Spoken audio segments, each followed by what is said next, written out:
Buenas tardes, vamos a dar comienzo a nuestro seminario. Voy a partir por medio segundo quitando la pantalla, la presentación, simplemente para saludarlos en directo y darles la bienvenida a todos los que están participando. Ya somos casi 400 personas las que están trabajando y haciéndose parte de este seminario. Y así que, en primer lugar, bienvenidos a todos, bienvenidos por darse este momento para compartir y reflexionar juntos respecto de un tema tan importante como el que estamos. Así que, después de esta bienvenida breve, vamos a empezar con la presentación. Y contarles que justamente lo que nos motiva, lo que nos llama, lo que nos convoca hoy día como gente apasionada, entusiasta y comprometida con la educación, tiene que ver con el desafío que enfrentamos hoy día para la educación, para la enseñanza, para el aprendizaje, en el contexto de la actual pandemia, del distanciamiento social que ha impuesto y de la necesidad entonces de imaginar y pensar maneras, formas de cumplir con el rol y el compromiso que tenemos con nuestros estudiantes a pesar de ese contexto. Vamos a tener tres excelentes expositores. Desde México nos va a acompañar Fernando Valenzuela, que es una eminencia de la educación y las tecnologías en América Latina, y una larga experiencia también en el mundo de la educación, y nos va a poder contar desde México, desde su casa, cuál es la mirada que él tiene de lo que está pasando hoy día y qué podemos aprender de lo que está pasando en América Latina. Nos va a acompañar también Martín Rebur, que es el encargado de formación docente del Plan Ceibal en Uruguay, que tiene una larga experiencia también en temas de formación y de acompañamiento de profesores, y además una experiencia muy importante justamente a partir del ejemplo que representa el Plan Ceibal en educación en América Latina y en uso de tecnología. Y también nos acompaña Cristina Albayay, que es profesora y que acompaña a profesores en un colegio en el uso de tecnologías digitales, y que por lo tanto también nos va a contar una experiencia también mucho más cercana probablemente a la experiencia concreta del aula. Yo quisiera partir compartiendo con ustedes que vivimos, por supuesto, un contexto extraño, un contexto inédito, y que nos recuerda que somos parte de un mundo común. Hoy día, además, coincidentemente, el Día de la Tierra, y no deja de ser significativo que en este Día de la Tierra probablemente sea el Día de la Tierra menos contaminado que ha tenido el planeta desde los 50 años que se celebra este día. Y que tiene que ver justamente, por supuesto, con el confinamiento y lo que eso ha significado en términos de paralización de la industria, del transporte y de un conjunto de actividades que sabemos que ha venido generando impactos muy profundos en el medio ambiente. Y que hoy día esa misma Tierra ha sido parte de esta conexión global que hoy día tenemos producto del coronavirus, que nos permite reconocer, probablemente recordar, que somos parte de un planeta común, que somos una comunidad, que somos un colectivo, a pesar de que el planeta pueda parecer enorme en el contexto del universo es pequeño, en nuestra pequeña casa, y compartimos esta casa. Y eso nos obliga hoy día a estar confinados para cuidarnos nosotros mismos, para cuidar a los demás. Y creo que no tenemos que perder la oportunidad entonces de recordar que somos parte de esta tierra. Y yo por eso quería partir justamente compartiendo unos versos del poeta Nicanor Parra, que dice que el error consistió en creer que la tierra era nuestra, cuando la verdad de las cosas es que nosotros somos de la tierra. Creo que también si algo tenemos que aprender de este contexto que estamos viviendo es la humildad de que finalmente estamos prestados en este planeta, estamos por un tiempo y tenemos que cuidarlo y tenemos que cuidarnos en él. Así que con mayor razón agradecerle a ustedes todos la presencia en este evento, el compromiso con la educación. Sabemos que en las últimas semanas las escuelas, los profesores y los estudiantes han tenido también que intentar algo inédito, algo nunca antes visto, que es que convertirnos en cuestión de días, horas, en profesores digitales a distancia, en estudiantes a distancia desde el hogar. Que agradecer que este esfuerzo inédito que han estado haciendo las escuelas, los profesores, los estudiantes por adaptarse a este contexto. Creo que hemos visto muchas escenas como esta de profesores y estudiantes haciendo su mejor esfuerzo por cuidarse, por mantener la experiencia educativa viva, por compartir el aprendizaje, por compartir el conocimiento, por seguir trabajando juntos de la manera más original, más entusiasta y más comprometida que se pueda. Y yo creo que en estos días en que hemos visto homenajes a todos los trabajadores que le llaman de la primera línea, los trabajadores de la salud, los trabajadores del transporte, los trabajadores del comercio, los trabajadores de las cadenas logísticas, en fin, que han tenido que seguir trabajando para sostener la sociedad funcionando en estos momentos difíciles. Por supuesto que en esa lista está nuestra gratitud también para los profesores.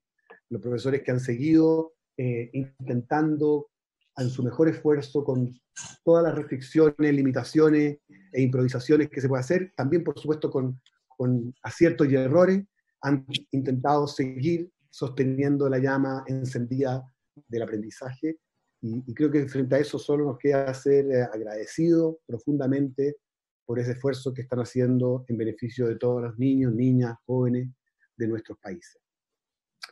Este webinar lo que busca es acompañar justamente este esfuerzo de los profesores con algunas reflexiones, recomendaciones, experiencias que nos permitan ayudar a que esto vaya siendo cada vez más sencillo, más fácil. Y yo quisiera partir compartiendo con ustedes muy rápidamente lo que a partir de lo que hemos estado viendo en la experiencia de escuelas, países y profesores, parece definirse como 5 fases para este aprendizaje remoto efectivo. Es decir, cómo ayudamos a que cada vez más esta experiencia vaya a ser más rica, vaya siendo más interesante, vaya siendo más productiva, tanto para profesores como para estudiantes. Y si uno revisa toda esa experiencia, lo que a mí me pasó es que me pareció identificar 5 fases que creo que de alguna manera espero identifiquen también las fases en que ustedes mismos, como profesores, como escuela, han ido viviendo en estos días y ojalá les ayude a ir avanzando en cada una de estas fases. La primera fase es la que tiene que ver la fase de la reacción. Es decir, nos encontramos de un día para otro ante esta realidad tremenda de las escuelas cerradas, los niños en las casas, los profesores en las casas, y eso lo que nos generó fue la reacción espontánea de, bueno, ¿qué hacemos con esto? Donde cada docente, escuela y estudiante hizo lo que pudo y lo que supo. Usó WhatsApp, usó Facebook, usó Messenger, usó el teléfono, usó el computador, usó la llamada, usó el mail. Cada uno usó lo que pudo con el afán de mantener, como digo, este ejercicio del aprendizaje vivo, y descargó las herramientas que le dijeron otros colegas que estaban usando, trató de aprender rápido, a veces le resultó, a veces no. Creo que esta fase de la emergencia, de la reacción espontánea, fue muy importante porque justamente lo que revela era el compromiso, la intención, la voluntad de mantener esto vivo. Me encantó esta frase que encontré en un texto que decía que de alguna manera existía la expectativa respecto de los profesores de que era cuestión de que le activaran el Zoom, le activaran el WhatsApp o no sé qué otra plataforma, y con eso iban a poder hacer clases desde el día 1. Y me encantó esta fase que dice que tener una pelota y un arco no te convierte en futbolista. Es decir, tener una buena plataforma o un software o una conectividad no te convierte automáticamente en un profesor efectivo en línea, que ya entiende todo lo que tiene que hacer. Y creo que si algo tenemos que tener en cuenta en esta etapa 1, y probablemente en la 2 y en la 3 también, es que tenemos que tenernos a nosotros mismos y a los demás paciencia, porque estamos todos aprendiendo, estamos todos descubriendo cómo vivir en este nuevo contexto.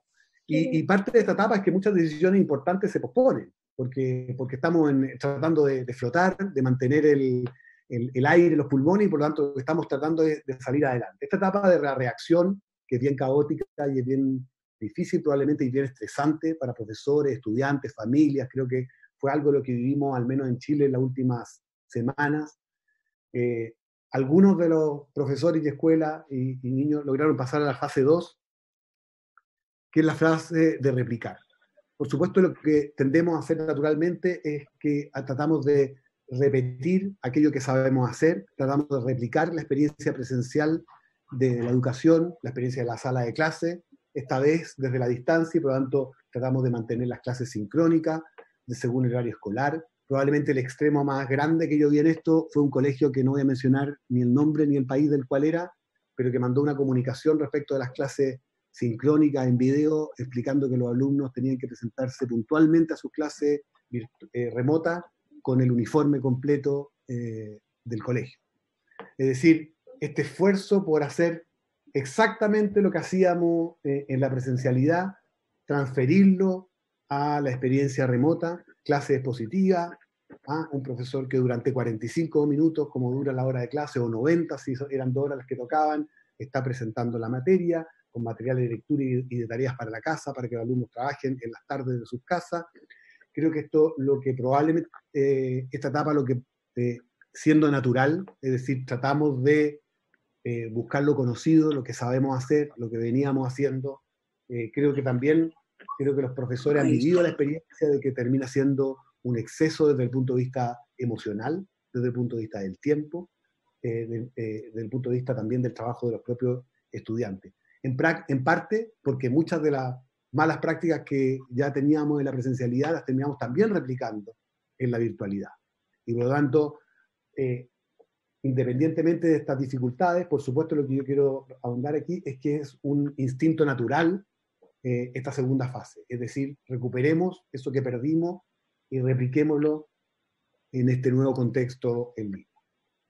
Yo creo que lo interesante es que la pregunta es cuándo pasamos a la tercera fase, que es la fase de adaptarse. Es decir, de entender que estamos en un nuevo contexto, en una nueva realidad, y que eso nos impone también ciertos cambios. Nos impone optimizar el tiempo, nos impone trabajar de otra manera, de manera que una clase sincrónica se haga cuando vale la pena hacerlo, solo cuando es necesario, cuando necesitamos vernos cara a cara, cuando necesitamos trabajar un tema juntos, donde necesitamos, por ejemplo, definir propósitos muy explícitos y muy claros respecto del aprendizaje y confiar más en el alineamiento, la autonomía que va a tener nuestros estudiantes. Por supuesto que esto opera de manera muy distinta según el nivel educativo en el que estamos. Probablemente sea algo más fácil con los estudiantes más mayores, mucho más difícil con los estudiantes menores. Pero la pregunta de esta etapa justamente es cómo empezamos a aprovechar la ventaja de la educación remota y no simplemente replicando lo que hacíamos, sino que sacándole provecho a algunas de esas herramientas y cambiando la forma específica en que veníamos trabajando de manera de adaptarnos a este nuevo concepto, que pasa fundamentalmente porque como profesores entendamos que nuestro trabajo es diseñar experiencias de aprendizaje significativas, más que pasar contenido, y diseñar experiencias de aprendizaje significativas cuando nuestros estudiantes están conectados con nosotros a través de una pantalla, es muy distinto a diseñar experiencias de aprendizaje significativas cuando estamos todos juntos en el mismo espacio. Entonces, esta fase de adaptación nos invita a eso, nos invita a preguntarnos cómo hacemos que este nuevo contexto lo podamos ir aprovechando. De manera de poder pasar a la cuarta fase, que es cuando ya fortalecemos el tiempo de trabajo personal y grupal de los estudiantes y de los profesores. Creo que esto es una oportunidad también para que los profesores tengan tiempo de planificar, preparar, ordenar, evaluar y retroalimentar de manera mucho más rica el trabajo de sus estudiantes, y eso significa un diseño de la experiencia que es bastante distinta, que pone mucho énfasis probablemente en la comunicación asincrónica, en la necesidad de trabajos grupales, que los estudiantes puedan trabajar por su cuenta, de, como decía antes, de momentos específicos de encuentro y comunicación, que respeten los tiempos personales y también las emociones que están viviendo cada uno de los profesores y estudiantes que están en la clase, donde un elemento central pasa a ser justamente la retroalimentación de calidad y el seguimiento que podemos hacer del aprendizaje de cada uno de nuestros estudiantes.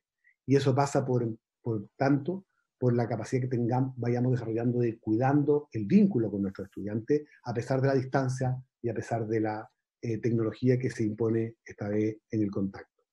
Y esperamos que este progreso paulatino, yo creo, nos puede llevar a la quinta fase, que será la del flujo, donde efectivamente opera el trabajo continuo, el trabajo permanente de profesor y estudiante en este nuevo contexto, en nuestra nueva realidad, donde la tecnología no es una barrera, sino que es un instrumento, una herramienta que nos apoya a mantener esa llama de la educación que yo decía hace un principio, la llama del aprendizaje encendida, y donde hemos incorporado, por lo tanto, las oportunidades que nos ofrece la tecnología para sostener y fortalecer el trabajo con nuestros estudiantes.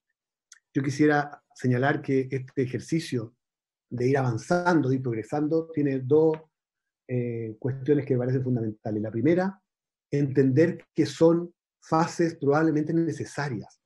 Es normal pasar por la etapa del caos inicial y la reacción, es normal pasar por la etapa de la réplica, es normal que nos vamos a ir adaptando de a poco, es normal que con eso vamos a ir mejorando nuestra experiencia y nuestro uso para comunicarnos mejor con nuestros estudiantes, hasta llegar a una etapa donde las cosas fluyan. Por lo tanto, primero, saber perdonarnos cuando somos extremadamente exigentes con nosotros mismos, entender que esto es un proceso de aprendizaje en el que estamos y en el que vamos a estar probablemente un largo tiempo. Esto no va a pasar la próxima semana, esto no va a terminar en pocos días, esto nos va a acompañar mucho tiempo, por lo tanto hay un largo plazo, un mediano plazo en el que tenemos que ir consolidando nuestra experiencia docente de manera a hacerla cada vez más rica para nuestros estudiantes. Y eso implica también poner atención a tres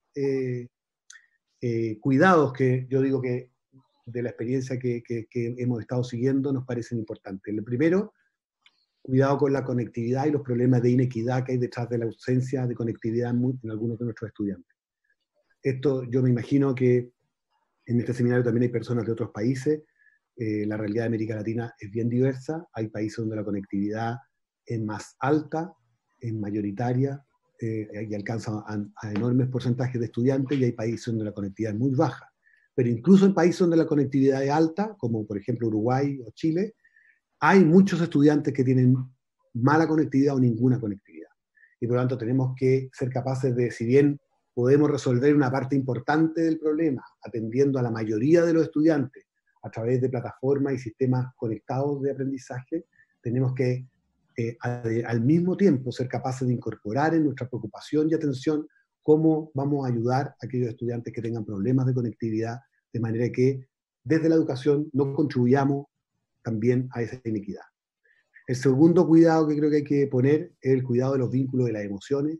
Yo decía que no tenemos larga experiencia de cómo esto se hace en línea, pero vamos a ir aprendiendo a cómo trabajar en línea y cómo mantener ese vínculo, cómo preocuparnos de cada uno de nuestros estudiantes, así como hemos tenido que aprender a hablar con nuestros padres, con nuestros hermanos y amigos, y cuidar el vínculo a través de las redes, como también tenemos que aprender a hacerlo con nuestros estudiantes, y eso también es un desafío importante de lo que viene y un cuidado que tenemos que tener. Y el tercero es el de la seguridad y la privacidad.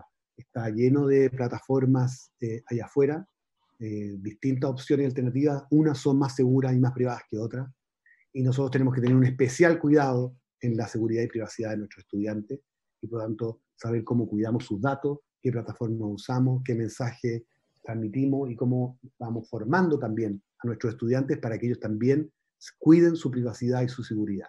Creo que este es un tema muy importante que no debemos desatender.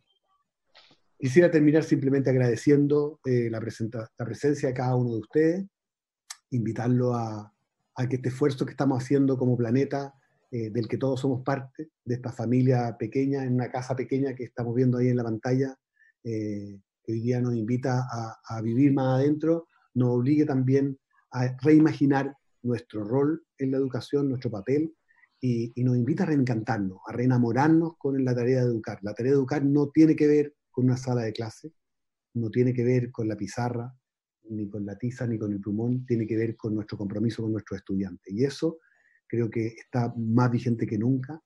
Ellos necesitan que su aprendizaje no se pierda, particularmente los más pequeños, pero todos, y creo que ese es el ejercicio y compromiso en el que han estado tantos profesores y por el que estamos tan agradecidos.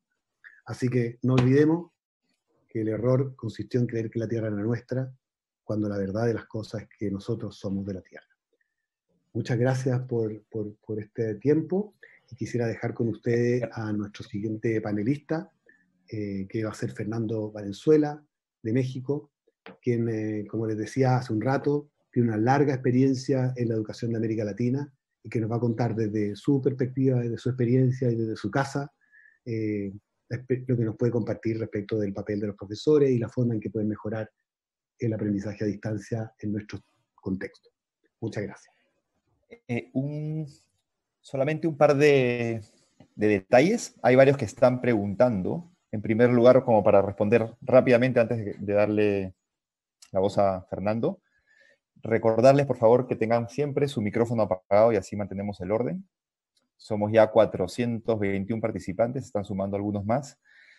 Los que están teniendo problemas de audio, es decir, que no escuchan la exposición, yo no puedo ayudarlos desde aquí, pero revisen la entrada de su audio y si es que siguen teniendo problemas, pueden ir al Facebook, donde estamos transmitiendo en vivo.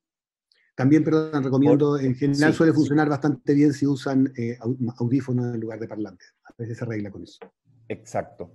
Por otro lado, me están preguntando si es que va a quedar grabado. Sí, va a quedar grabada aquí la reunión en Zoom y también en Facebook, así que después la pueden revisar. Algunos me preguntan si van a poder tener acceso al PowerPoint de Eugenio. Eso ya habría que ver si Eugenio lo da. Pero bueno, No hay seguimos problema con eso.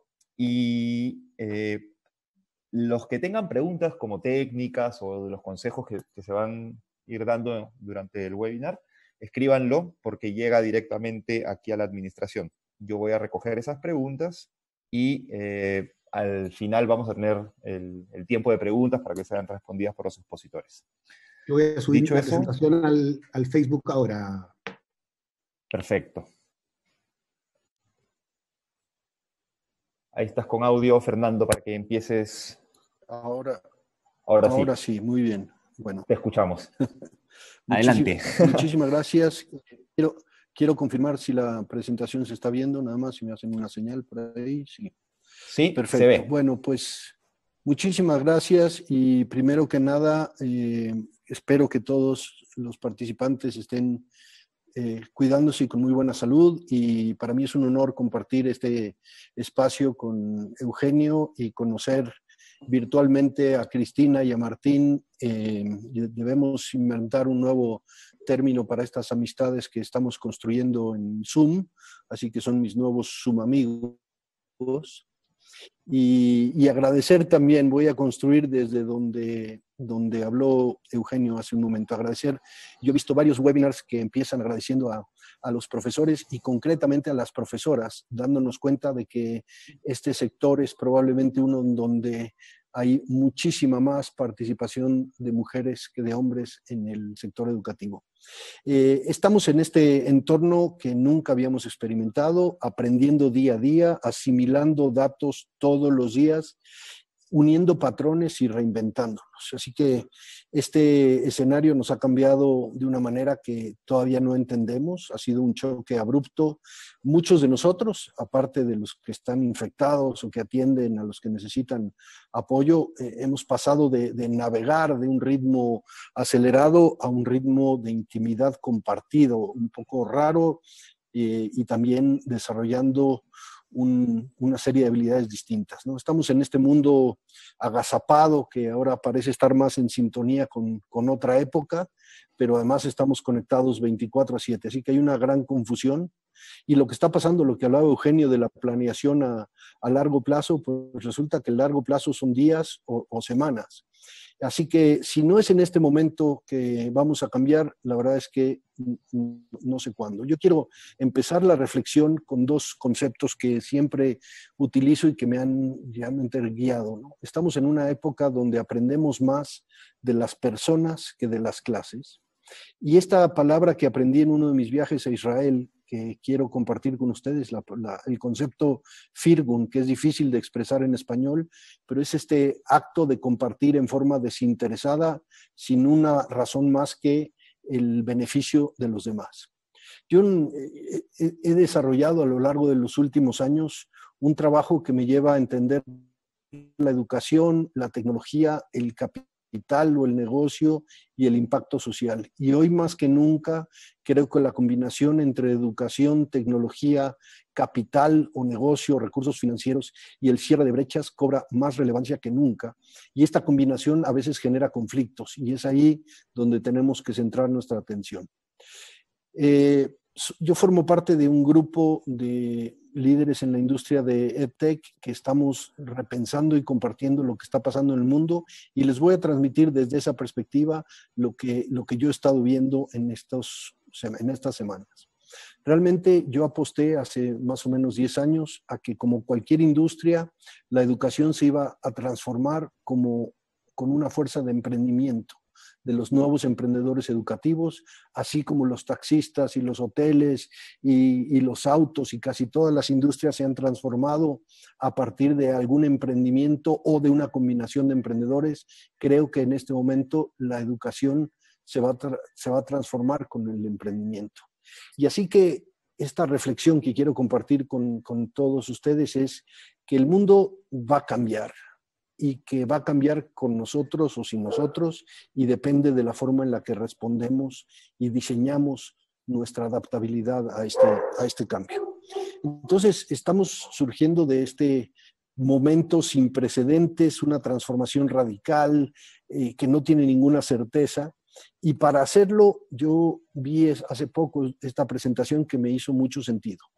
Tenemos que pasar de la reacción a la reconstrucción, tenemos que hacerlo viviendo primero un momento de tensión, un momento de emergencia, después empezar a descongelarnos y todas estas han sido estrategias defensivas. Y poco a poco vamos a empezar a esta combinación entre la defensa y la ofensiva, el ataque, la reactivación, y nos va a llevar a una transformación final que puede ser muchas cosas, pero lo que estoy seguro es que no va a ser febrero 2020, no va a ser el mismo estado que teníamos hace apenas unos meses, va a tener componentes muy distintos. Y aquí me voy a centrar en esta reflexión, porque normalmente estamos y seguimos aprendiendo de forma distinta a la que vivimos. Y esto hoy nos ha hecho de frente repensar por qué usamos la tecnología en aspectos de nuestra vida y no lo usábamos así en educación. Lo estoy comparando con lo que está pasando en otras industrias. Aquí les comparto una gráfica de cómo el Internet empezó a crecer aceleradamente. Si ustedes ven del 2002, 2003 hacia el 2008, el crecimiento fue brutal y llegamos a casi 3 billones de personas. Después empezó a decrecer ese ritmo acelerado y llegamos hasta casi 4 billones de los 7 billones de personas que tenemos hoy. Esto realmente lo que nos dice es que ya no estamos creciendo más porque los que tienen Internet probablemente hoy ya son todos los que tienen acceso y como bien decía Eugenio, hay muchísimos que se están quedando atrás. Y otra reflexión la hago comparando la educación con la industria de la música. Cuando nosotros empezábamos a escuchar música con los discos de vinil o con los cassettes y de pronto vinieron los CDs y transformaron un crecimiento brutal, de pronto el CD desapareció y empezaron a salir los downloads y el streaming, y hoy si vemos el streaming está creciendo aceleradamente. Así que yo veo la educación comparada con la música más o menos en donde estaba en el 2009 o en el 2010, donde este crecimiento va a venir aceleradamente.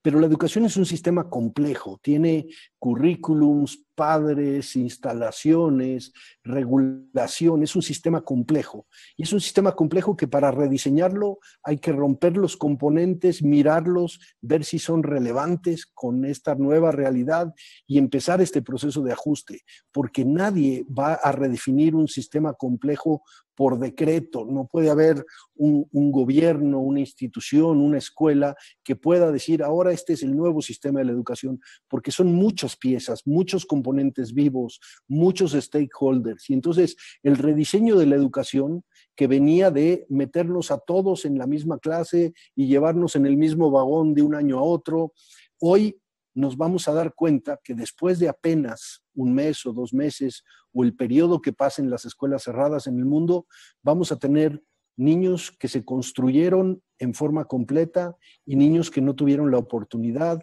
y vamos a tener profesores que lograron adaptarse y otros profesores que no lograron hacerlo. Así que esta idea de que vamos a avanzar todos juntos con el mismo ritmo, con el mismo examen, con la misma experiencia, es como si todos pensáramos que vivimos en la misma casa, aprendemos al mismo tiempo y vamos a vivir en el mismo... Sí. Fernando, te interrumpo. Parece que tu diapositiva se ha quedado pegada. Estamos, creo que en la primera, y no para que podamos acompañarte. No. ¿La puedes bueno, ver? Pues no la puedo ver yo. Voy a parar y voy a volver a compartirla, a ver. A recompartir, y ustedes me dicen si ahí se ve. ¿Se quedaron en la primera o en cuál? Nos quedamos en la primera.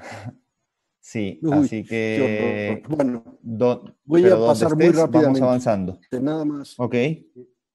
Sí, entonces les mostraba esta gráfica de los millones de personas que tenían acceso a Internet, de cómo la música se transformó y empezó el streaming a ser la nueva realidad y que ese momento es el mismo, de que la educación es este sistema complejo que no se puede rediseñar y de que estábamos acostumbrados a meter todos en un salón, a avanzar al mismo tiempo, y hoy con la inequidad nos vamos a dar cuenta de que hay profesores y alumnos que pudieron desarrollar experiencias y otros que no, y entonces vamos a tener casas a medio construir en el mismo vagón de aquellos que se construyeron más, y esa inequidad no puede ser resuelta simplemente con un examen o con un curso de estandarización, como ya no es posible pensar que todos aprendemos al mismo ritmo y vamos a vivir en la misma casa y vamos a tener el mismo coche.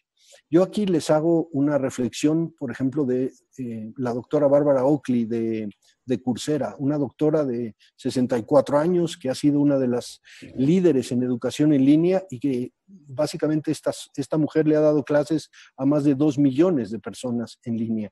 Y tenemos que aprender de todo esto, que no es el futuro, sino es una realidad.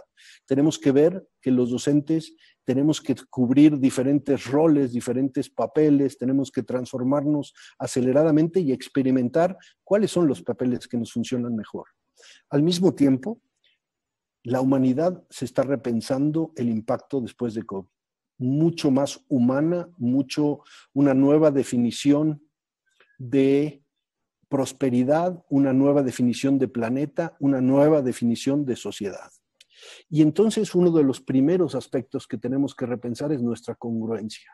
¿Qué mensaje estamos dando hacia nuestros estudiantes? ¿Qué mensaje y qué ejemplo damos como docentes? ¿Y cómo somos congruentes entre esta realidad, asimilando que no vamos a volver al mismo futuro que teníamos? Voy a ir muy rápido porque quiero darles algunos mensajes aquí. El primero es que hay que pensar, y esto lo vi también en alguna de las conferencias, hay que pensar en Maslow antes que Bloom. Quiere decir que hay que asegurar primero la educación en salud y después la educación académica. Hay que pensar primero en las necesidades fisiológicas de seguridad, de reconocimiento, de afiliación, antes de empezar a pensar en la educación académica. Y esto solamente se puede hacer a partir de emprender desde la educación, como si fuéramos una startup, como cada clase y cada hora que estamos dando y pensando es un prototipo que vamos a experimentar, vamos a recibir la retroalimentación y la vamos a mejorar. Y hay que volver a las bases. Este modelo, el modelo Summer de Rubén Puentedura, yo estoy seguro que cuando él lo construyó no estaba pensando en COVID y ya tiene 8 o 10 años de estar en boga, y realmente hay que usar la tecnología no solo para sustituir lo que ya hacíamos en el aula, sino para aumentar la experiencia, modificarla y en muchos casos redefinir a partir de la tecnología lo que significa aprender. Así que con esta nueva realidad hay que repensar los componentes, principalmente cómo vamos a socializar, qué significado le damos a los espacios, a los lugares, qué impacto tiene la visualización y cómo lo hacemos atractivo cómo le damos significado a la educación en este contexto y crear ciclos de retroalimentación permanente donde estemos combinando, adaptando y modificando elementos de esta experiencia de aprender. Yo hice un escenario donde decía esto se va a parecer cada vez más a la suscripción a la televisión de paga o a Netflix, donde tenemos un paquete básico y tenemos ciertos usuarios que llegan al paquete básico, luego tenemos otros que no les alcanza, que no tienen conectividad, que el tipo de refuerzo emocional que tienen no está en su suscripción y así vamos a ir repensando y maximizando los paquetes. Una de las cosas que pasó aceleradamente fue esta grandísima cantidad de ofertas de plataformas, de formas de software que aparecía y era gratis. ¿Y cómo curamos eso? ¿Cómo sabemos qué tiene sentido? ¿Dónde se aplica? ¿Cómo se aplica? Sin capacitación, sin haber experimentado estas tecnologías antes. Hoy tenemos que coordinadamente, en un esfuerzo probablemente multinacional, curar, seleccionar, experimentar permanentemente. Les comparto aquí un mapa que hice yo con 8 organizaciones hace como 3 años, que fue un censo de innovación educativa. Encontramos 15,000 plataformas y soluciones. Probablemente hoy, después de 2 años, ya no son 15,000, son 20,000. Y en base a eso, pues es como se ha estado representando la educación. Yo voy a cerrar aquí con unas reflexiones finales, esperando que esta información que les estoy compartiendo pues pueda servir de reflexión y de acción para que la brecha digital que se nos ha puesto de frente, contundente, sea el principal motivador y que asumamos que la realidad no va a ser regresar a clases como había sido antes y que tampoco estamos solos, que hay un ecosistema, que hay gente que lo ha hecho por años, que están estos profesores que han dado el paso antes que nosotros y que lo que sí hemos ganado es en conectividad, pero sobre todo que nuestra vocación es más una vocación de ser humanos que de ser docentes académicos. Les agradezco y valoro muchísimo el tiempo que nos dedican hoy aquí. Para mí es un honor compartir esta mirada con ustedes. Sí, también les voy a dejar estas láminas para su consulta y cedo la palabra para que sigamos con los siguientes panelistas y mi sincero agradecimiento por esta oportunidad. Muchas gracias, Fernando. Vamos a darle paso a Martín. Muy buenas tardes a todas, a todos. Primero que nada, muchas gracias por la invitación a compartir este espacio. Así que, bueno, muchas gracias a tu clase, a Eugenio y a todo el equipo. Un gusto compartir el espacio también con Fernando, con Cristina.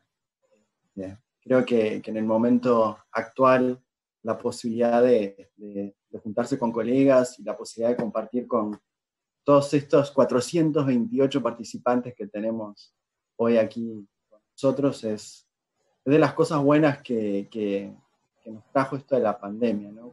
Esta necesidad de darnos cuenta de establecer lazos para pensar juntos, trabajar juntos, estar juntos y dar esta situación compleja. Una breve presentación personal para simplemente encuadrar desde dónde hablo.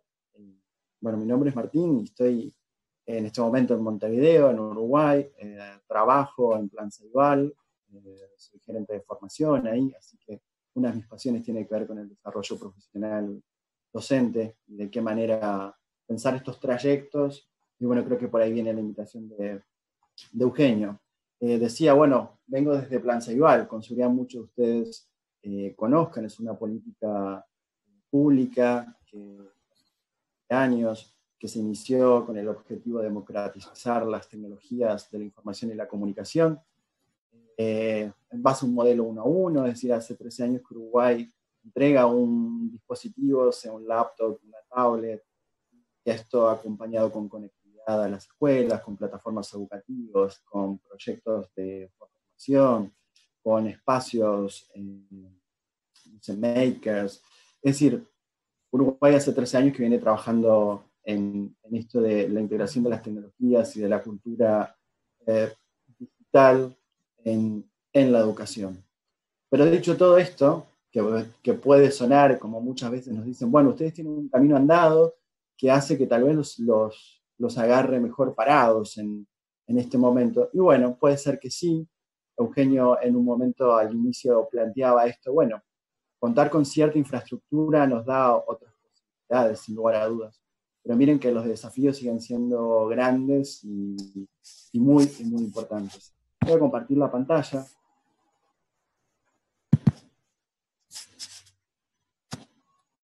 Y para comentarles un poquito de cómo me voy a organizar estos minutos.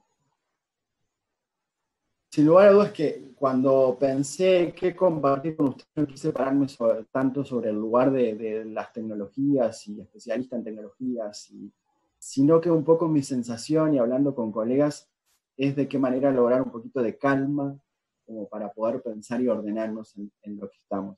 Sí contando con la tecnología, pero también viendo el escenario global. Y por ahí es que en este escenario identifiqué que teníamos muchas incertidumbres, muchas ansiedades, mucho nerviosismo, muy relacionado a esa fase inicial que Eugenio planteaba al inicio, ¿no? Donde todos salimos como a buscar herramientas, los docentes como locos buscando foros y materiales y bajándose aplicaciones. Y por un lado eso. Por otro lado, el tema de las brechas, la preocupación también en relación a bueno, esto que planteaban de qué pasará después en el transcurso, ¿no? Es decir, al salir de esta crisis de emergencia, ¿qué pasará? Sabemos que muchas de las brechas preexistentes con seguridad se ensanchan. Por un lado, porque tal vez tengamos muchos de nuestros niños y niñas que no tengan conectividad y nos podamos estar llegando con las propuestas educativas digitales y tengamos que llegar sí de otras maneras. Por otro lado, porque tal vez en las casas, en las familias, no estén las condiciones dadas como para haya diferencias, mejor dicho, en las condiciones para poder trabajar, transitar por sus procesos de aprendizaje. Esto quiere decir que entonces, bueno, tenemos ahí inequidades existentes que a la vez van a ensanchar brechas también preexistentes. Pero también me gustaría que a lo largo de estos minutitos que vamos a estar compartiendo, podamos también identificar algunas oportunidades de pensar la educación desde otros lugares. Realmente de qué manera poder optimizar, sacarle el jugo, diría yo, a las tecnologías y a lo que podemos aprender de esta crisis. Lo primero, la recreación de esta obra tan conocida por todos nosotros me hizo pensar en esto de qué manera desnaturalizar, ¿no? Cuestiones que la tenemos totalmente naturalizada. Esta obra que estamos acostumbrados a verla, con todos esos discípulos allí participando, bueno, hoy la estaríamos representando de esta manera. Nuestra realidad se ve impactada, ¿sí? por esta pandemia, nos produce ansiedad. ¿Se me escucha bien porque me sale un letrero como que la conectividad es débil? Ok. Se te escucha bien. A veces se entrecorta un poco, pero creo que te estamos escuchando de corrido, así que... Bien. Perfecto. Bien, retomo. De este modo, en este contexto de pandemia, donde toda nuestra vida cotidiana se ha visto impactada, hay una ruptura de la vida cotidiana, hemos tenido que las rutinas se ven totalmente es en este contexto donde nosotros estamos educando. Ustedes disculpen, de nuevo. ¿Cómo? No, se ve que hay un tema de mi conectividad que hace que... Se corta un poco, pero entiendo que se escucha bien. Se escucha un poco cortado, me dicen algunos participantes. Bien. Pero se te está entendiendo, así que seguimos. Perfecto. Discúlpenme, es que no quiero quedar hablando solo. Bien, nos decía, bueno, en esta ruptura de la vida cotidiana, es en este contexto en el que nosotros hoy por hoy estamos desarrollando nuestras estrategias de enseñanza.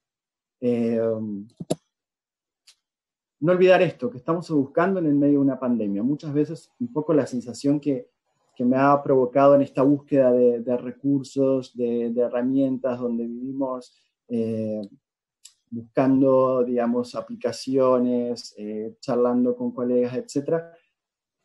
No tenemos que perder de vista qué es lo relevante, qué es lo importante, digamos, en este momento a la hora de educar.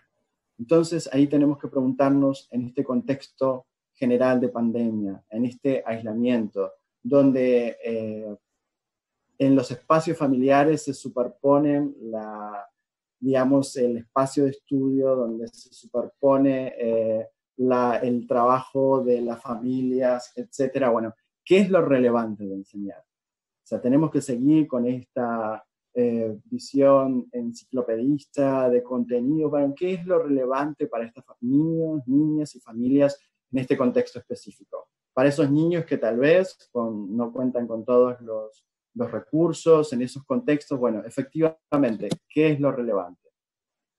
Aquí el sistema educativo ha dado algunas orientaciones. Y lo primero que dijo fue, bueno, lo relevante en este momento es mantener el vínculo. Un vínculo de ida y vuelta entre el centro educativo, el colectivo docente, y esos niños, niñas, jóvenes y las familias. Que sea un vínculo que tenga ida y vuelta, que los niños sigan identificando que allí están los docentes. Segundo, en esta preocupación de si seguimos avanzando en contenidos, si seguimos avanzando con el programa, porque enseguida aparecieron estas preocupaciones, de lo que se habló fue, bueno, vamos a fortalecer y potenciar aprendizajes en los escenarios de la vida cotidiana. Es decir, no estemos tan pendientes, no es el momento hoy por hoy de estar avanzando de forma, digamos, acelerada en los contenidos, sino, bueno, ir a un currículum minimalista. Hace unos días teníamos un webinar con Mariana Mayo, en Plan Ceibal, y Mariana hablaba del currículum minimalista. Decía, bueno, hoy por hoy es el momento de decir, bueno, ¿cuáles son los mínimos? Ir por los mínimos en ese currículum. Pensar en proyectos, trabajar en base a proyectos y ser muy creativos. Me pareció súper interesante esto del Getty Museum a la hora de hablar de la creatividad, ¿no? Creo que hoy por hoy, sin lugar a dudas, se pide de nosotros que seamos sumamente creativos a la hora de proponer propuestas a nuestros estudiantes. A la vez no olvidar que las familias son familias, no son docentes. Hoy por hoy, ¿qué quiero decir con esto? Creo que circulan, por lo menos aquí en Uruguay, muchísimos memes en relación a cómo las familias se han visto sobreexigidas ante la cantidad de demandas, de tareas, de deberes, como le decimos aquí en el Uruguay, que envían los docentes a sus estudiantes, ¿no?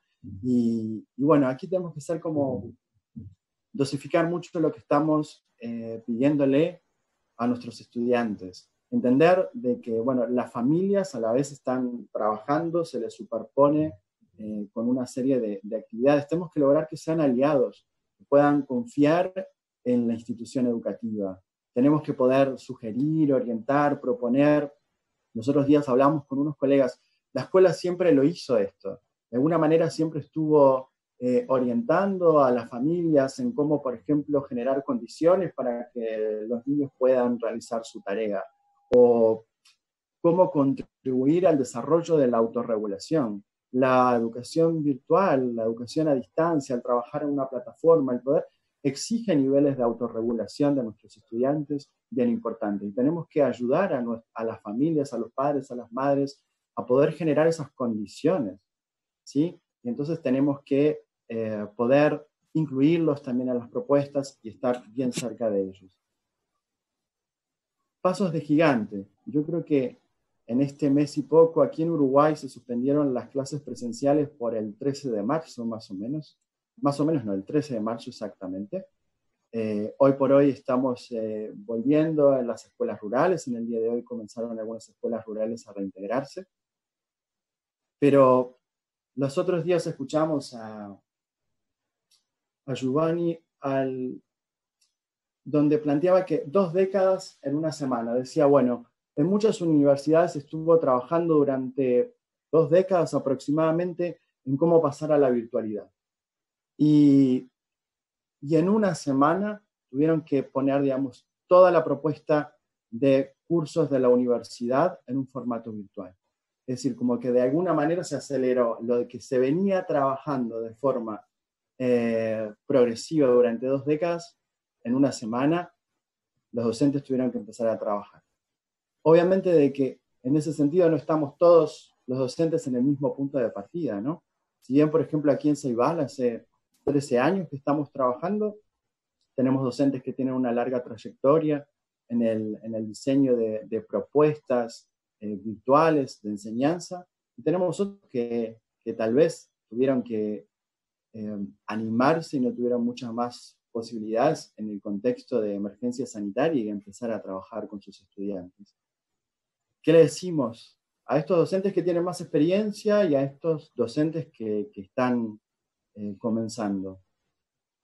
Primero, recordar que son profesionales de la educación. Creo que muchas veces primero surge esto de no tengo herramientas, estos son mis primeros pasos. Bueno, yo creo que lo primero que el docente tiene que poder tener presente es que tiene una formación en lo pedagógico, en lo didáctico, en relación a la enseñanza, en relación a cómo los niños, las niñas y los jóvenes aprenden, que eso es un gran capital. Y desde ahí animarnos a crear responsablemente.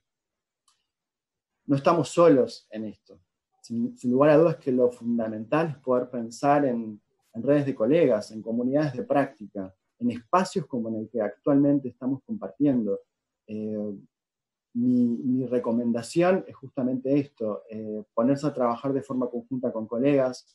Creo que a nivel institucional se debe poder trabajar desde el colectivo docente, se debería poder articular, intentar trabajar en relación al proyecto de centro. Ese colectivo, esos compañeros de trabajo son fundamentales. Trabajar en equipo, participar de foros, de portales educativos, y por qué no, animarse a aprender de los estudiantes. Para cerrar, 3 últimas líneas, contarles que desde Ceibal y ponerlo a disposición, porque si ustedes ingresan al portal de Ceibal, van a poder encontrar que hay una línea de trabajo específica para docentes en el marco específico de esta emergencia sanitaria. Nosotros hemos puesto a disposición una serie de recursos digitales, tenemos un repositorio de recursos educativos abiertos. Eso cualquier docente desde cualquier parte del mundo puede utilizar. Este repositorio de recursos educativos abiertos está disponible, tiene recursos educativos en español, obviamente como le dice el nombre, son de libre acceso.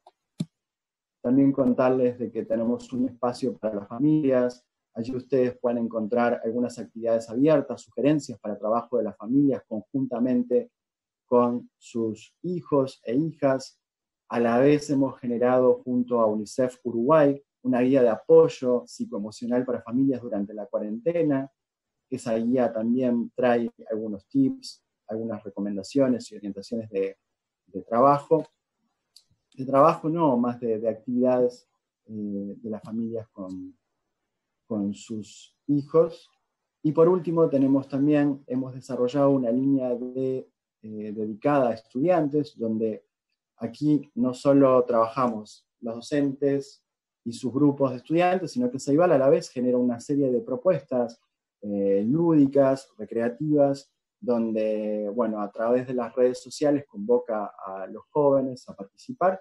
Y por suerte tenemos miles de estudiantes que a la vez de hacer las tareas y las propuestas que envían sus docentes, también nos acompañan a través de nuestras redes sociales. Quedo a disposición y, bueno, seguiremos charlando y muchas gracias.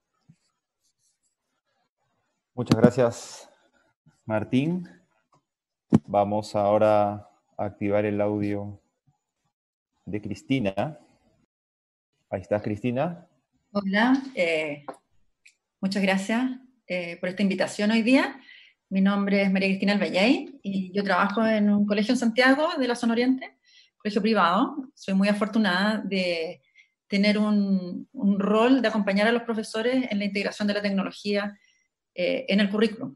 Nosotros venimos haciendo eso hace bastante tiempo y bueno, esto de que nos cayó encima del cierre por el COVID, para mí fue, claro, igual que para todos, un poco de estrés, un poco de impresión de no saber para dónde vamos, pero también un poco de oportunidad de empujar lo que veníamos haciendo hace tanto tiempo y que, bueno, algunos, muchos, habían tomado la pelota, como quien dice, y la estaban implementando, pero faltaba mucho por hacer. Y esto de alguna manera nos puso a todos en una posición de que vamos todos para allá. Había que hacer algo distinto y adaptarse a las nuevas circunstancias que se nos presentaron. Yo trabajo principalmente con los niños más pequeños. Tengo como 32 años de experiencia ya trabajando como educadora, de los cuales alrededor de 5 o 6 creo son los que he trabajado en este rol. El resto siempre fui profesora de aula. Soy profesora de lengua y literatura inglesa. Trabajé muchos años como profesora básica bilingüe. Solamente estos últimos 5 años más o menos que salí de ser profesora propiamente tal y ser un acompañamiento de los para profesores para integrar la tecnología. Creo que ha sido una de las experiencias más desafiantes, pero a la vez más entretenida que me ha tocado realizar. ¿Ya? Y les voy a compartir pantalla. Tengo una pequeña, muy humilde presentación.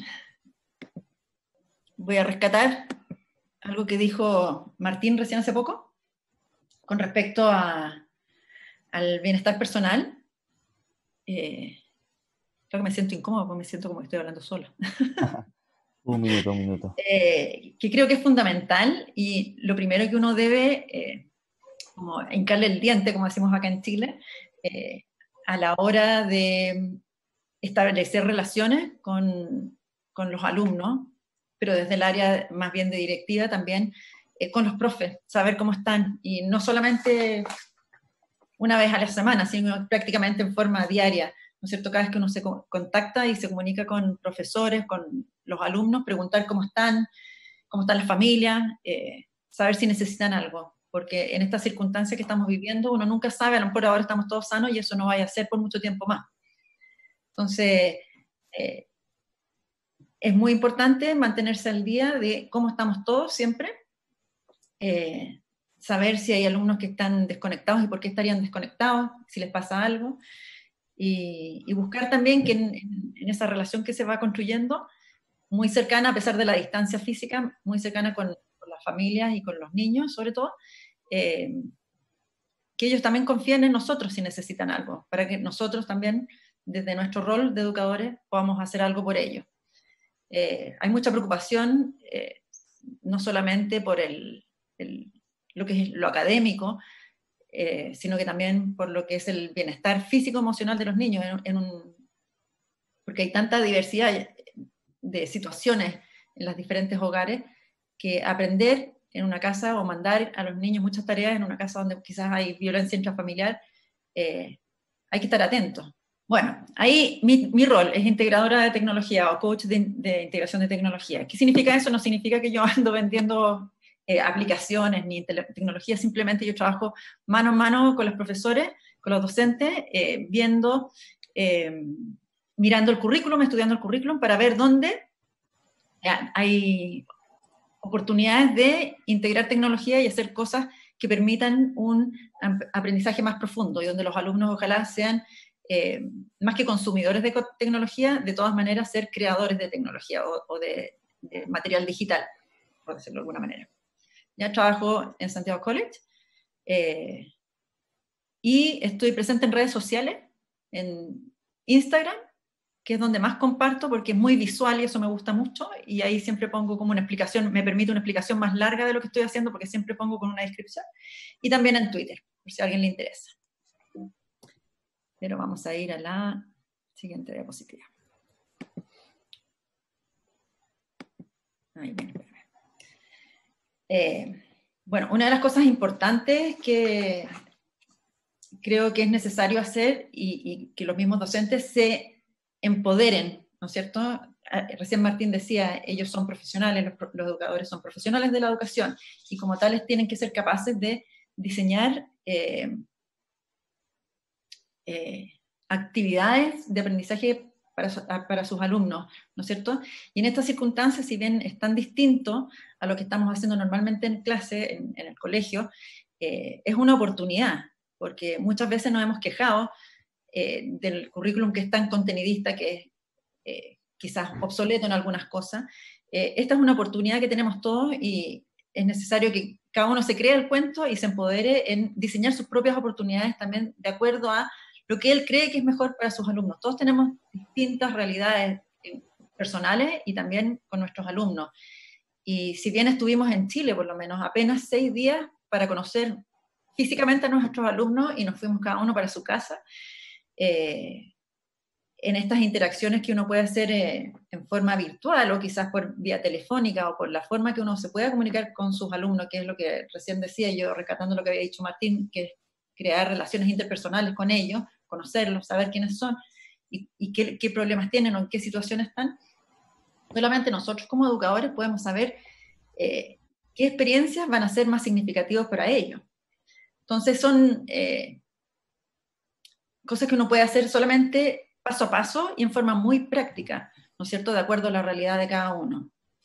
Asegurando siempre que lo que uno haga también asegure el bienestar de los alumnos, ¿no es cierto?, y que no sea un motivo de estrés para ellos o para sus familias, por falta de equipo, por falta de que lo que uno diseñó sea muy difícil de hacer, ¿no es cierto? Ahí va la parte del rediseño de las actividades. Uno no puede hacer lo que siempre hizo en la sala de clase y mandarlo de tarea para la casa, porque no hay un moderador que haga de intermediario y ayude a los niños a realizar ciertas actividades, que es lo que uno hace cuando está en la sala de clase como profesor, ¿no es cierto? Entonces tener siempre eso en cuenta al diseñar una actividad, como ponerse en los zapatos de los alumnos y pensar que con la edad que tienen van a ser capaces de ser autónomos y lograr diseñar actividades donde ellos sean lo más autónomos posible, ¿no es cierto? Porque además los papás están, algunos trabajando, otros con muchos otros problemas, las mamás quizás preocupadas de lo doméstico, otras mamás solas. Entonces, ojalá lo que uno diseñe en lo práctico sea de tal manera que uno pueda, que los alumnos puedan ser autovalentes, independientes en el trabajo. Ojalá lo que uno dice. Me estoy repitiendo ahora. Sí, pero a ver, sigue, creo que está todo bien. A ver. Ya, y lo otro es hacer, ojalá, actividades que tengan un sentido para los alumnos, que sean significativos. Vuelvo a lo que nosotros hicimos en el colegio, ha sido, digamos, porque no es que fue, sigue siendo, buscar como los contenidos más esenciales, volver a mirar el currículum y volver a buscar qué es lo más esencial que necesitan los alumnos aprender acá, y no tratar de cumplir con todo, sino que lo más esencial, porque la realidad es totalmente distinta, es sin precedente y por lo tanto hay que adaptarse lo mejor que uno pueda. Y buscar eso que sea lo más esencial y en base a eso diseñar actividades que sean significativas para los alumnos, donde ellos lo puedan hacer en forma autovalente. Y por significativas me refiero a cosas que además a ellos los entusiasme, los motive a aprender.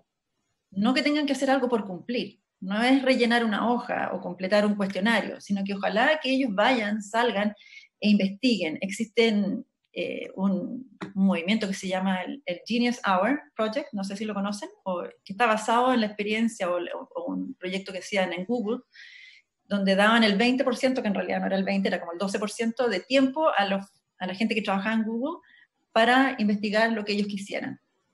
Nosotros en el colegio lo implementamos con los quintos básicos y ellos investigan un tema que a ellos les motive y a través de eso aprenden tantas otras cosas, ¿no es cierto? Y es muy aplicable a cualquier asignatura.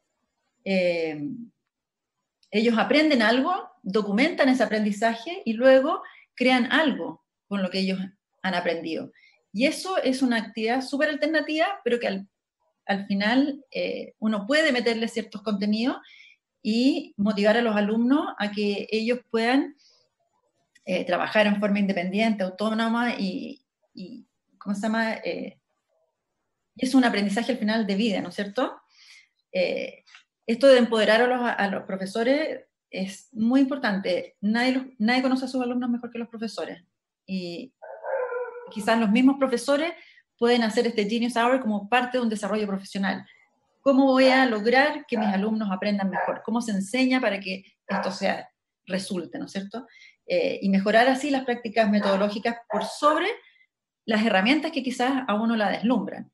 Las herramientas no son lo importante, lo que es importante es qué hago yo con esas herramientas. Luego, el enfoque debe estar más en el aprendizaje que en la enseñanza. Que las actividades sean significativas requiere también cierta flexibilidad de parte de nosotros, ¿no es cierto? De repensar lo que hemos hecho siempre. Y quizás también, dependiendo de las realidades de nuestros alumnos, algo que se puede hacer es dar opciones de cómo trabajar o qué trabajo van a hacer, que ellos puedan elegir entre crear algo que sea con papel y lápiz o que sea con material, ¿cómo se llama?, con las manos, versus crear algo digital, si tienen la tecnología para hacerlo. O quizás alguien tiene la tecnología pero no le gusta tanto y lo motiva mucho más a hacer algo con sus manos, alguna manualidad para presentar lo que aprendió. Es dar esas opciones de elegir a los alumnos, siempre los motiva mucho más y les da una voz que permite también empoderarlos a ellos. Y creo que en este momento, sobre todo a los niños que les cuesta más la autogestión, lograr mantenerlos motivados en su aprendizaje también es un punto súper importante. También es algo que tenemos que tener presente. Porque en el camino, si no, que no sabemos cuánto tiempo va a durar esto, podemos perder a muchos si les damos cosas que no los motivan simplemente, que sea simplemente sentarse frente a algo y hacer algo por cumplir. Por eso la importancia de los profes empoderarse y tener esa libertad de poder decidir ellos qué es lo que a sus alumnos les viene bien, qué les va a servir, qué los va a motivar y qué les va a quedar para la vida, ¿no es cierto? Porque este año no va a estar perdido, yo no puedo creer en eso, y lo que ellos aprendan y lo que ellos rescaten, los niños, digo, de este año va a depender mucho de nosotros, pero no de los directivos que nos den a nosotros la flexibilidad para hacer lo que nosotros creemos que será lo mejor para nuestros niños. De nosotros depende. Eso.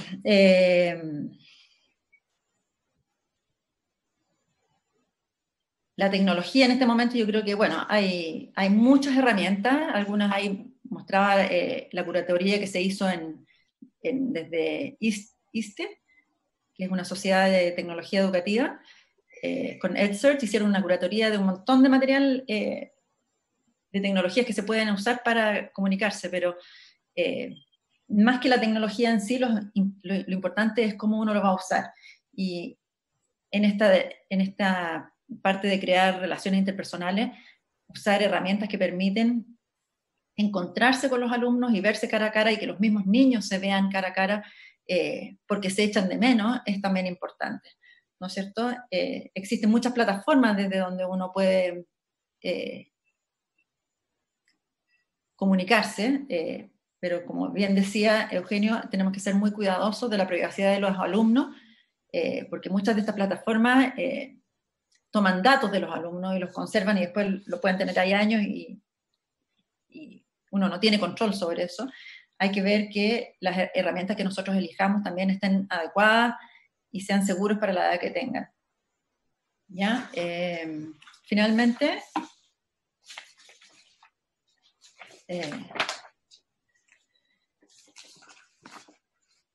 necesitamos que a través de las cosas que nosotros hagamos, ¿no es cierto?, las actividades que diseñemos para nuestros alumnos, ellos se comprometan con su aprendizaje, no tanto con nosotros, que no necesitamos que hagan las cosas por cumplir, nosotros queremos que ellos aprendan, por eso hablo de enfocarse más en el aprendizaje que en la enseñanza, y nosotros diseñar actividades que sean motivadoras para ellos, que ellos quieran aprender, y ojalá con mucho interés y con entusiasmo.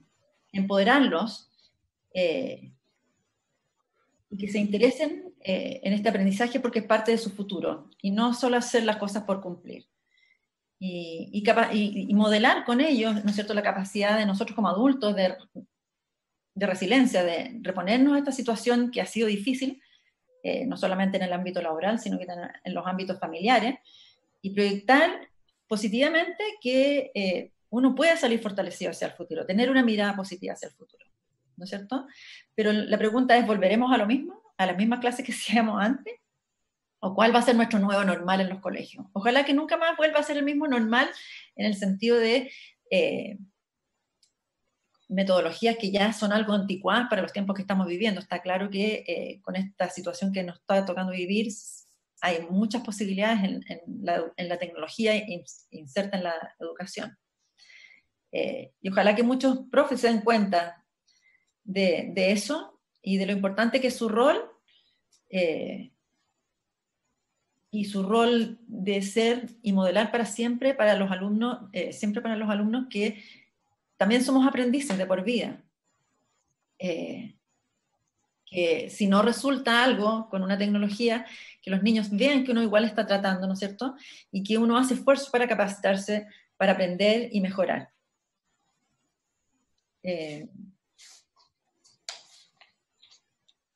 Y eso, a ver, parece que tengo algunas preguntas o no, no sé. Sí, tenemos bastantes preguntas. Tenemos algunas preguntas que nos han hecho aquí mismo y algunas personas que nos han hecho también desde el Facebook.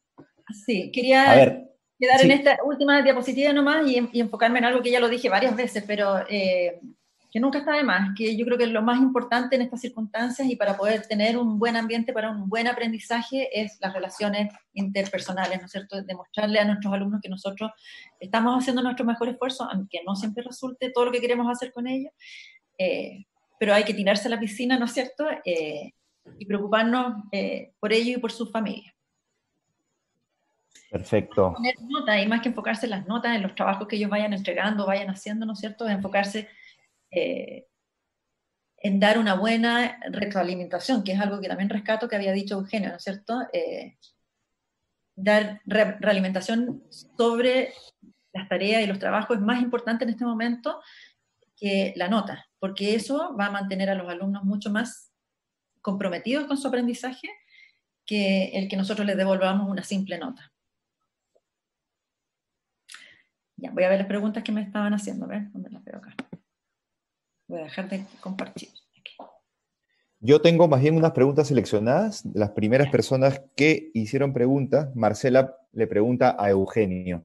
Eugenio, ¿existe un, entre comillas, tiempo ideal para pasar de una etapa de la reacción a la etapa de la comunicación y el flujo? Eugenio, ¿puedes activar tu...? A ver, yo te lo activo. Ahí estás. Ahí sí. Ahí estás. ¿Escuchaste la pregunta? Sí. Ya. La verdad, no. Yo creo que, como decía yo en mi presentación, creo que esto depende mucho desde dónde uno comienza, cuáles son los contextos de apoyo que tiene en la escuela, cuáles son los recursos, como lo he contado antes, cuáles son las decisiones que va tomando. Yo creo que, claro, uno quisiera decir lo más rápido posible, ¿no? Ojalá lo antes posible uno ya pueda estar en el momento del flujo, en el momento de la armonía, en que esto ya empieza a funcionar bien. Pero creo que, como les dije yo en mi presentación, creo que tenemos que darnos permiso para hacer el proceso. Martín decía, no se pueden, nos están pidiendo hacer 2 décadas en 2 semanas. Y no se puede. ¿Tenemos que hacer el camino? Sí. ¿Tenemos que hacerlo rápido? Sí. ¿Tenemos que poner todo nuestro empeño y que sea lo más rápido posible? Sí. Pero también tenemos que saber, como dije en mi presentación, saber tenernos paciencia, saber perdonar los errores, tener paciencia a los estudiantes y a los papás que también están improvisando con nosotros en esto y haciendo su mejor esfuerzo, tener paciencia con nuestros colegas y ayudarnos y colaborar y construir juntos. Yo creo que no hay receta para hacerlo en un plazo determinado y fijo. Lo más rápido posible, y aquí es tan importante la palabra lo más rápido como posible. Perfecto. Una pregunta para Cristina, de Paola. Cristina, ¿qué opinas ¿De cuántas veces crees que deberíamos conectarnos con nuestros alumnos cuando son pequeños, primero, segundo básico? ¿Qué modalidad recomiendas? Te activo el audio, ahí estás. Yo creo que es bien relativo. En el colegio donde yo trabajo, las profesoras hasta más o menos quinto básico se están juntando 1 o 2 veces a la semana, si mal no recuerdo, por periodos de 20 minutos, pero también con grupos pequeños de chicos. No se juntan con todo el curso completo, sino que grupos pequeños de 8, entre 6 y 8 alumnos, para poder tener una cercanía más, un contacto más cercano con cada alumno y poder no solamente conversar con ellos, sino que también poder leer qué está pasando por su lenguaje corporal, que a veces dice más que las palabras. Saber si están bien, si están de buen ánimo, si necesitan algo, y puede que alguna profesora, porque en eso se les ha dado una cierta libertad, se junten con todo el curso, pero como una cosa extra. Pero las actividades que han sido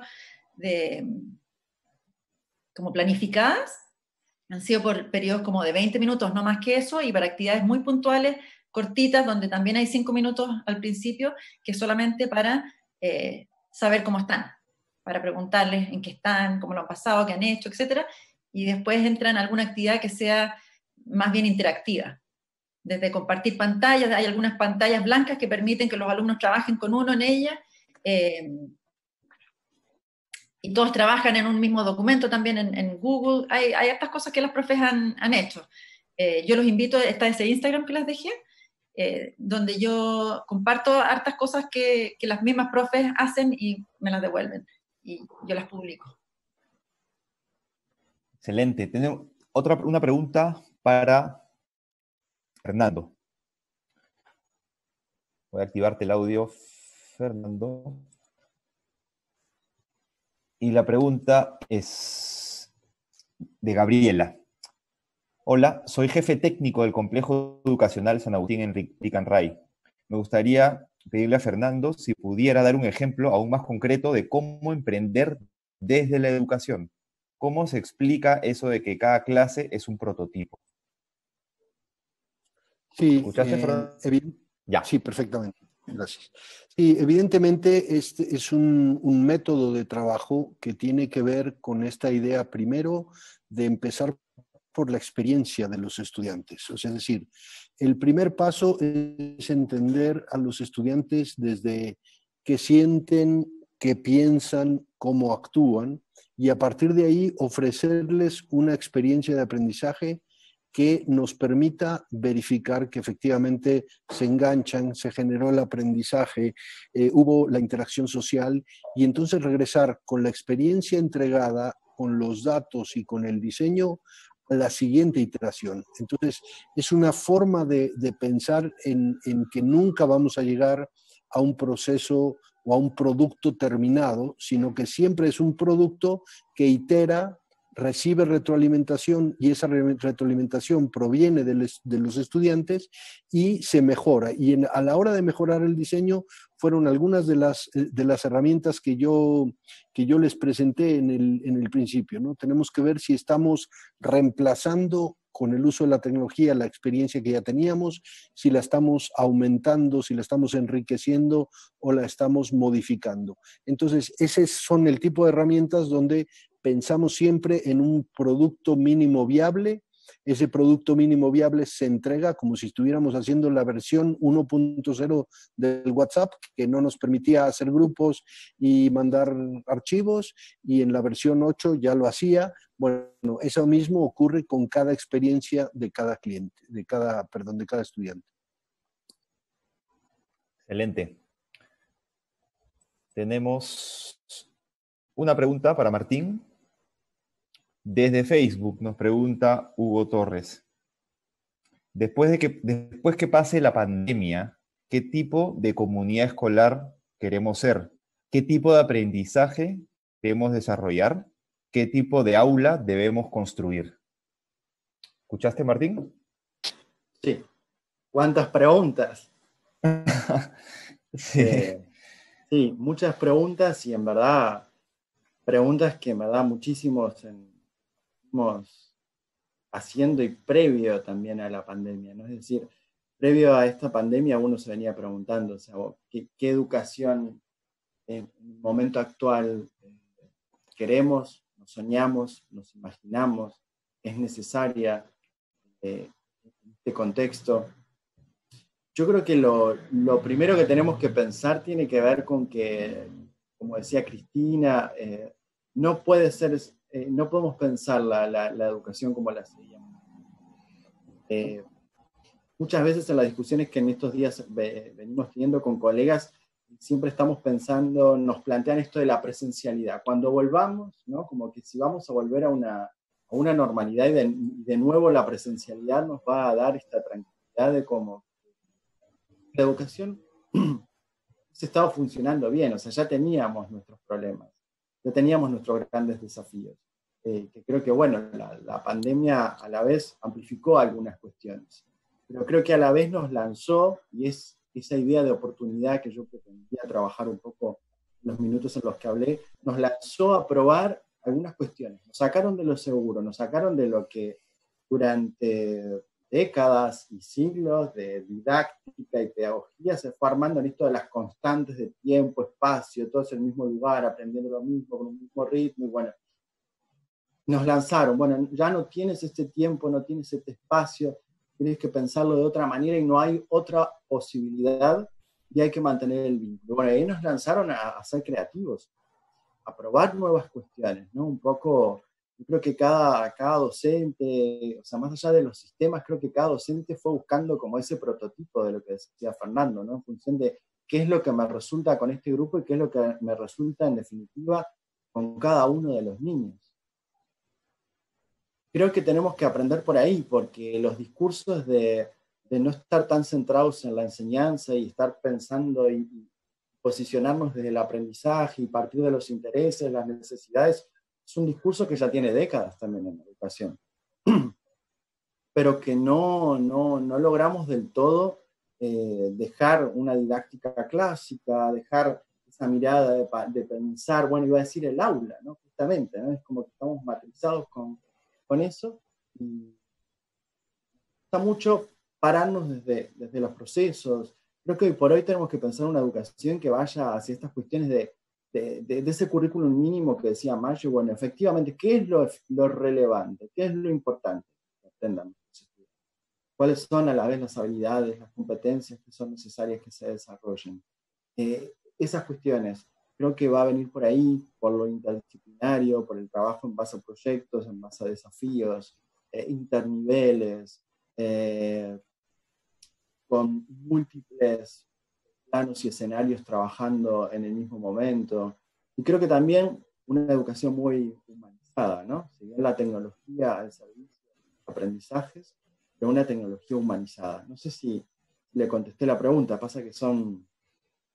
En verdad no tenemos la respuesta, estamos construyendo entre todos. Complicado. Perfecto. Ahí creo que tomamos un par de preguntas más porque igual estamos sobre la hora. Eva pregunta para Eugenio. Eugenio, ¿qué plataformas son más confiables en consideración al nivel de seguridad y cuáles son las que menos? ¿Entendiste? ¿Escuchaste? Sí, ¿cierto? Espérame. Ahí estás. ¿Ahí sí?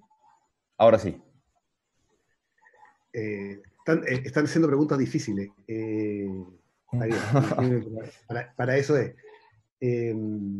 A ver, nosotros en Tu Clase, Tu País usamos una plataforma hace muchos años, por supuesto que obvio que es la que nos gusta a nosotros y nos parece que justamente porque cumple todos esos requisitos de seguridad, pero claro, que hay varias. Yo diría que más que hablar de plataformas específicas, porque siempre es jodido hablar bien o mal de plataformas específicas en contextos tan amplios, yo diría que hay algunas cuestiones importantes como criterios a tener en cuenta. Como yo decía, uno que me parece súper importante, el de la seguridad y la privacidad. Creo que en los momentos de las fases primeras, de la reacción, de la emergencia, responder con algo, por supuesto uno dice, bueno, lo importante es que le llegue el material y no sé qué, y usamos la primera que tenemos a la vista, la que era gratis, la que me recomendaron, en fin, pero creo que en el momento de la calma, creo que el cuidado de la privacidad y la seguridad de nuestros niños y niñas y jóvenes es súper crítico. Y por lo tanto, las plataformas que garanticen que esos datos son manejados por el profesor y por la escuela de manera segura y que no va a haber otro acceso ni otro uso de esos datos por parte de terceros, es súper importante. Yo creo que, como dice el viejo refrán, ya no hay almuerzos gratis, nadie te invita a comer gratis, no hay plataformas gratis. La pregunta es quién está pagando por qué. Y sabemos que hay plataformas que aparecen disponibles gratuitamente y uno sabe que en realidad lo gratis es porque en realidad son los datos que nosotros estamos poniendo en esa plataforma que se están vendiendo a otras personas. Entonces creo que hay ahí un tema que es muy importante. Un segundo tema que yo creo que también es bien importante es las plataformas que permitan diseños ricos de experiencia por parte del profesor. Yo creo que cuando hablamos de que la oportunidad que decía Cristina, que decía Martín, que decía Fernando, que abre esta situación, es una oportunidad que probablemente muchas personas que trabajamos en educación están buscando hace tiempo, que era, por tanto tiempo queríamos botar las paredes de la escuela, ¿ah? Que la educación estuviera en el mundo, que estuviera en la casa, que estuviera en todas partes. Por supuesto que esto nos forzó a cambiar eso de escenario, pero en cualquiera de los escenarios, el rol del profesor como diseñador de experiencia de aprendizaje es central y fundamental e ineludible. Y por lo tanto, plataformas que mantengan en el profesor esa capacidad de diseñar con flexibilidad, con uso distinto de herramientas, me parecen centrales. Perdón. Y lo tercero, las que cuiden la conectividad de los estudiantes, es decir, plataformas que permitan el acceso desde teléfonos, desde tablets, desde computadores, con baja conectividad, sin conectividad, que permitan descargar los recursos y usarlos sin conectividad. Me parece que son muy importantes, sobre todo en los contextos como el gráfico que mostraba Fernando, donde todavía hay estudiantes y profesores que tienen problemas de conectividad. Hay por lo menos 3 criterios que me parecen importantes. Excelente. Una última pregunta. Todavía somos bastantes dentro de la reunión, así que vamos por una pregunta más. Marcela le pregunta a Cristina. Lo que planteas en tu exposición es el ideal educacional, pero ¿cómo congeniamos esto con las exigencias que imponen las pruebas nacionales como el CIMSS, el PSU o exámenes internacionales que miden tanto a los alumnos como a los colegios que exigen alto desempeño y competitividad? Ahí estás. Difícil pregunta. Bueno, nosotros cumplimos con los objetivos del Mineduc. Además cumplimos con la metodología del currículum del Bachillerato Internacional y desde la integración de la tecnología existen ciertos estándares que son de ISTE, que si bien para nosotros no son obligación, los usamos para tratar de alcanzar los niveles más altos del modelo de Summer, que habla, creo que lo mostró Martín delante, y complementamos todo, sin que nada excluya nada. Lo que pasa es que trabajamos todo en forma integrada. De verdad es un tremendo desafío y es muy bonito ver cómo sí se puede. Y si se puede, nosotros usamos principalmente tecnología que es gratis, cuidando de que sea segura para los alumnos, y buscando formas de innovar, que es lo que me toca a mí trabajar con las profesoras. No es que yo innove, sino que yo propongo, y ellas aceptan o no aceptan, o modificamos y llegamos a un término medio. Es el modelo que se usa de verdad en Estados Unidos para integrar la tecnología. Se ha usado bastantes más años que acá. Pero sí se puede, yo creo que sí se puede. Y lo más importante está en el diseñar las actividades que se complementen y permitan que todos los objetivos se cumplan. Al final del día, sí hay que cumplir con las pruebas estandarizadas, pero para nosotros no son así como lo más importante. Son importantes sí, porque al final se hacen estos rankings y qué sé yo, y nadie quiere salir mal. Pero hay que ver todo lo otro que te da poder integrar todas estas otras herramientas, todas estas otras aprendizajes, que son más bien aprendizajes mucho más profundos que solamente los contenidos. No sé si contesto mi pregunta. Perfecto. O sea, no mi pregunta, la pregunta. La pregunta. Sí, creo que sí. Vamos, una última pregunta. Acá está, lo que pasa es que Han llegado entre preguntas y muchos comentarios muy positivos, agradeciendo. Ahora no. Y acá hay una pregunta. Acá está, para Fernando.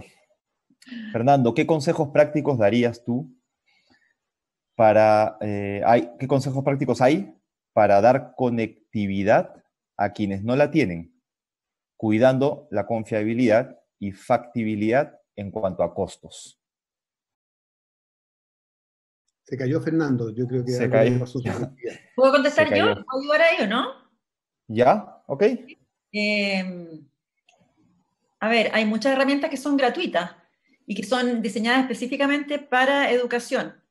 Y no solamente para trabajar con un computador, como podría ser la suite de Google, por ejemplo, que si bien uno la puede usar en cualquier dispositivo móvil, hay algunas que son incluso muy adecuadas para usar por mensajería móvil, o sea, por mensaje texto al celular. Y son diseñadas para niños, son seguras, cumplen con todos los estándares de seguridad que existen por lo menos en Estados Unidos, que son varios, el COPA es uno, y simplemente con un mensaje texto que no tiene más valor que eso, gratis, y también gratis para el profesor. Y los alumnos que no tienen computador, no tienen internet, el mensaje de texto igual les llega. Hay muchos recursos. Bueno, no sé, ¿eso contesta la pregunta? En particular ahí me refiero a Class Dojo, por si a alguien le interesa. Se escribe Class perfecto. Dojo, se escribe con D-O-J-O. Class D-O-J-O. Permite comunicarse con los alumnos a través de la mensajería instantánea. Excelente. De hecho, alguien preguntó a cuál plataforma te referías, así que Sí. perfecto.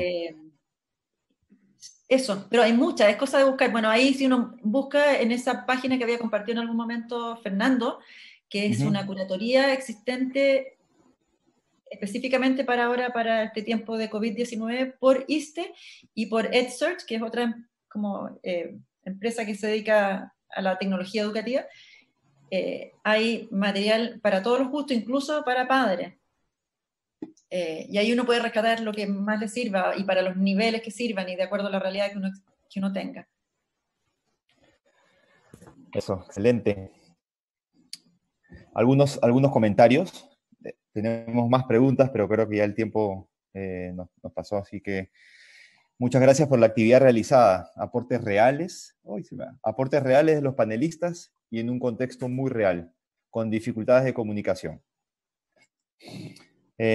Hola, agradezco enormemente este espacio y que especialistas nos compartan sus experiencias. Muchas gracias a todos. Esto ha sido muy útil. Este tipo de enseñanza nos sirve.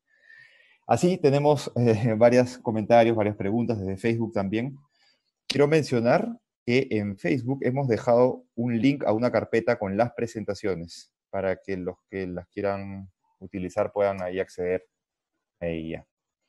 Recordarles también, antes de dar el cierre final, la próxima semana vamos a tener otro webinar y así vamos a seguir, digamos, desarrollando distintas temáticas para que podamos seguir viéndonos. Vamos a avisar, digamos, por nuestros canales, redes sociales y nuestros newsletters.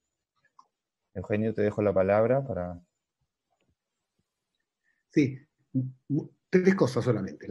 ¿Aló? ¿Sí?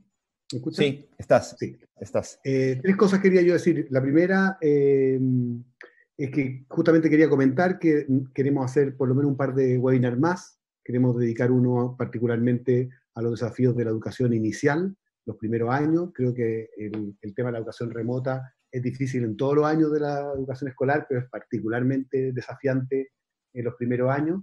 Así que probablemente va a ser uno de los temas que vamos a tratar en las próximas semanas.